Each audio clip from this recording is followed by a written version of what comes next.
place tout seul, ils raconteront qu'ils avaient la sensation que la maison vibrait, comme si elle était vivante, cette maison, comme si elle était sous l'emprise de quelque chose. Ça terrorise la famille, ils ne savent plus quoi faire, et ils vont appeler tout simplement la gendarmerie. Les affaires en disant le diable est chez moi.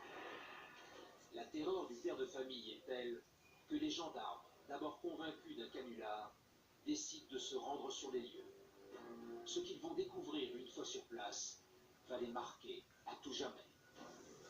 Le gendarme Baguet donc arrive avec un collègue à la maison, dans un état d'esprit où il pense à une farce. Vous êtes conforté dans leur doute, parce que quand le papa va ouvrir, il est avec un casque de chantier quand même sur la tête. Donc il se marre, bien évidemment. À ce moment-là, il pense juste que cette famille est dingue.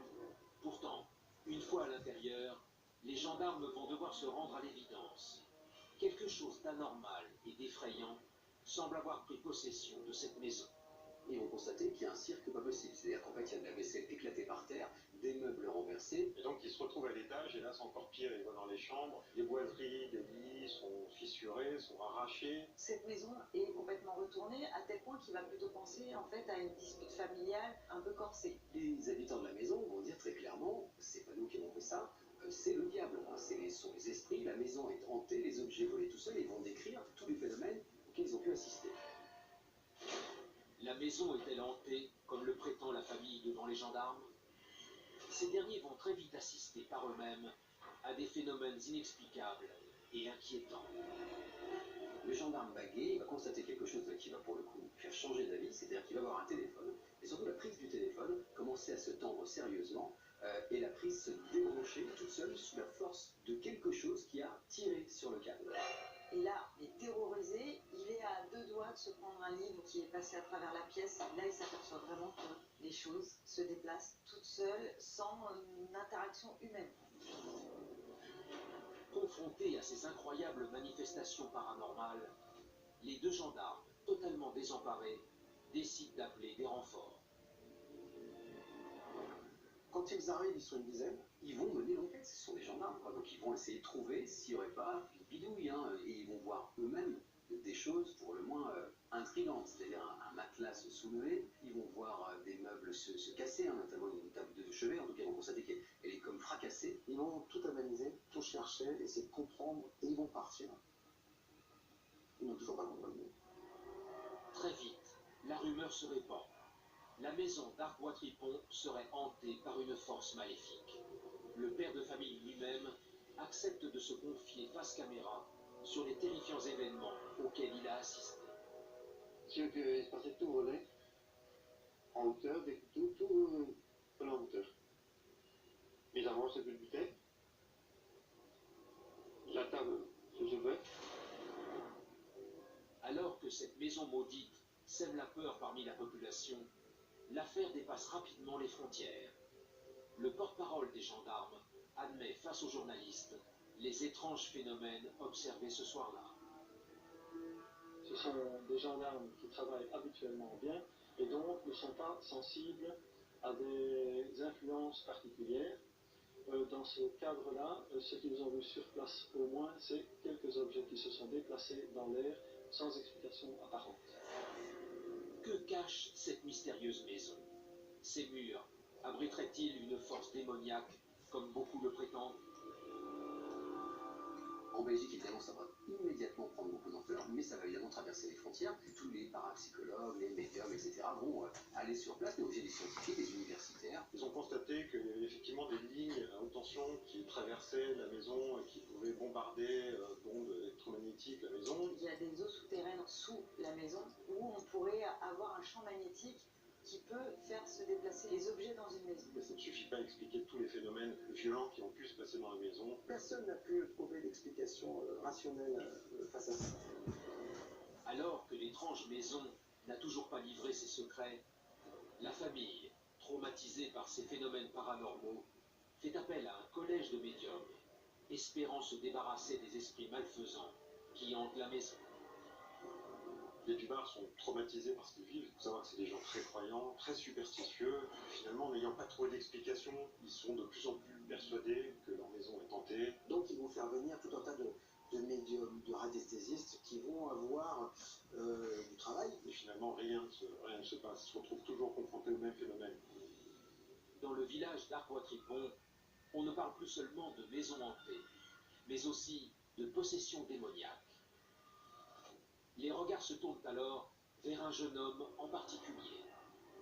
C'est le petit ami de Nathalie, la fille d'Élubar, qui s'appelle Eric, qui vit en fait à ce moment-là une rupture familiale avec sa propre famille, qui est recueilli à partir de décembre 92 chez les Dubar. C'est à partir de là, à partir du moment où ils vont recueillir Eric, que des phénomènes vont commencer à se produire. Au village, on sous-entend que Eric serait lui-même possédé. Depuis qu'il est là, les phénomènes ont commencé, il est habité par le diable, voilà, c'est ce genre de rumeurs qui sont colportées dans le village.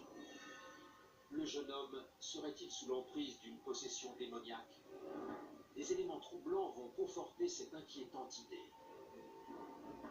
Ce qu'il va raconter, le journaliste, c'est que les bruits et les phénomènes un petit peu bizarres ont déjà commencé quand il est arrivé presque dans la maison. Au tout début, il est dans la chambre avec sa copine, et là, il commence à entendre des espèces de coups. Il sent que lui un petit peu se soulever, il a la sensation qu'il y a une présence, qu'il y a quelque chose dans la chambre, et ça commence à leur faire peur. Et ils vont décider tout simplement de changer de chambre. Donc ils vont bouger, et ils vont aller dans la chambre à côté. Et les phénomènes ne vont pas s'arrêter. Il va raconter que la table de nuit à côté de lui se déplace vers lui au fur et à mesure des nuits. Tout semble en fait se déplacer dans cette direction. Le jeune homme, cible de ces étranges phénomènes paranormaux, fait alors au journaliste cette confidence effrayante. Quand je ressens le démon, je sais qu'avant une heure, avant l'infection commence, je sens moi. Et je préfère la famille qui doit se protéger et tout, et faire attention. Il va lui-même dire qu'en fait le démon, il le sent en lui. Il va expliquer concrètement qu'en fait il est possédé. Il y a des états de transe, des moments d'absence en fait. C'est de la transe et l'absence. Et il oublie tout. C'est-à-dire que quand il va sortir de cette transe, il ne sait pas ce qu'il a fait, ce qui s'est produit. Et évidemment, dans le village, on va prendre peur, on va se dire, mais il y a vraiment un démon qui vit dans cette maison. Alors que dans toute la Belgique, on ne parle plus que de la maison du diable d'Argois-Tripon, un prêtre va donner à l'affaire une tournure encore plus étrange. Et la famille est contactée par un évêque de l'église gallicane, belge. Il s'agit en fait de Monseigneur Meurant. Et il propose à ces gens de venir les voir, de venir les aider. Monseigneur Meurant va leur proposer tout simplement un exorcisme. Il faut savoir que les exorcismes sont des cas extrêmement rares. Commence alors pour le jeune homme, qui se dit possédé par le démon, une longue série de rituels. C'est très éprouvant pour Eric, d'après ce qu'il va en dire, tout simplement parce que les séances d'exorcisme vont être très longues. Donc ça dure plus de 5 ou 6 heures. Ils vont faire jusqu'à 6 séances d'exorcisme. Mais contre toute attente, les phénomènes vont disparaître petit à petit. Ils vont s'atténuer en tout cas. Pour beaucoup, la disparition soudaine des étranges phénomènes dans la maison maudite sont la preuve d'une possession démoniaque. Mais certains avancent une autre explication. Une des explications données aussi par les parapsychologues, c'est la télékinésie, c'est-à-dire le pouvoir de notre esprit d'agir directement sur la matière sans la toucher. Les parapsychologues appellent ça un phénomène de poltergeist. Un esprit frappeur, notre esprit serait capable de déplacer des objets ou des choses comme ça. Phénomène surnaturel appelé poltergeist ou possession démoniaque. 25 ans après, la science est encore incapable d'expliquer les étranges événements qui se sont déroulés à Argois-Tripon. Seule preuve matérielle encore existante, des images glaçantes enregistrées par les gendarmes eux-mêmes. Cette mystérieuse pièce à conviction est jalousement gardée depuis dans les archives de la justice belge. Personne n'a jamais pu y avoir accès. Les caméras de surveillance sont désormais partout. Les images qu'elles enregistrent révèlent parfois des phénomènes étranges. Apparitions énigmatiques, manifestations surnaturelles, certains y voient la preuve de l'existence d'un monde invisible ou de ce que l'on appelle plus communément de fantômes. Enquête paranormale revient sur 3 cas particulièrement troublants.